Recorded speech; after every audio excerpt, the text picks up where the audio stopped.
Let's talk about IT support. We've got some weird stuff happening on this one.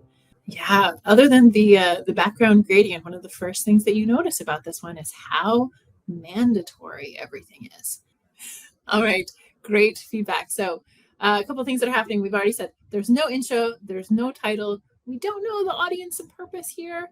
Why did this come to me? Is this something that because I had an interaction, or is it just looking in general, just checking in with the company about their experiences recently? There's a copy paste weird formatting error in number 1. It could be because they have copied with some extra code from some HTML or from Microsoft Word. Remove that so that the one is right next to the question itself. Recently is not a relevant, useful term. It doesn't make a whole lot of sense, right? Recently, we could say in the last week, in the last month. Again, why are you asking? What are you trying to measure? Have you recently changed your processes? And so therefore you're wanting to know if they're effective, or is it just in general? Yeah, 1, 2, 3.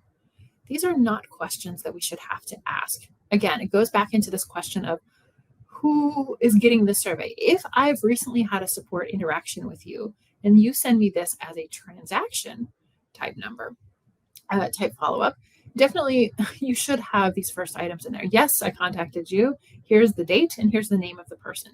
If for whatever reason you're just asking in general, asking the date of that interaction is very unlikely to yield useful results. It's sort of a garbage question, so you're going to get garbage answers. Number 3, too, kind of garbage question. Of course, we want to know who this person worked with, but it happens to us all the time. We get great feedback for the support that we provide, but people say, oh, I don't remember the name of the person that I talked to, but they were so great. Well, that's good news, but also if we want to be able to help those people, we either pre-fill that information or we give some options. One of our clients actually uses pictures of the people that they talked to. Maybe you talked to this person, or this person. That can be really, really helpful as well, too. So it can be a drop-down radio button depending on how many people are on that list. Number 4, hilarious reversed scale.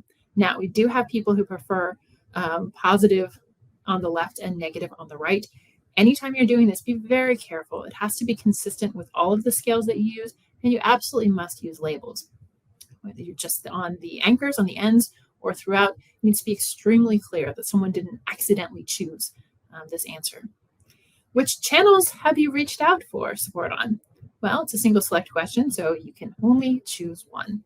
And no matter how many of them you choose, I'm going to ask you about all of them below. So this could be piping, it could be an answer display logic type thing. But the issue with number 6 also too is, well, there are many of them. We love a matrix grid question type, but a matrix grid question type makes sense when you have multiple questions. Number 6 here is the only one. This could be a single question grid. By the way, why is it checkboxes? No idea. Rate the service that you received across all of these channels. Turns out we have no idea how many items there are on this scale, but even if we didn't receive service through any of these, we still have to give feedback. So garbage, garbage, garbage. And the display width settings on this box are all messed up. If you can't see, especially the positive part of the scale, you're going to get a lot of negative results. So unfortunate. Why is this vertical? Number 7, would you like someone to follow up with you? Yes or no, that's fine. Everything else is horizontal. And for number 8, even if you said no, you still have to give me all of your personal information, which, by the way, don't you have that already? A lot of questions here in this one. So a number of points I've already highlighted. Use the right question types. Display options can, just the question types as well as the structure, any formatting, as well as the visual settings. And are you using any of these features just because you can? I love Matrix Grid, but I would never use it here.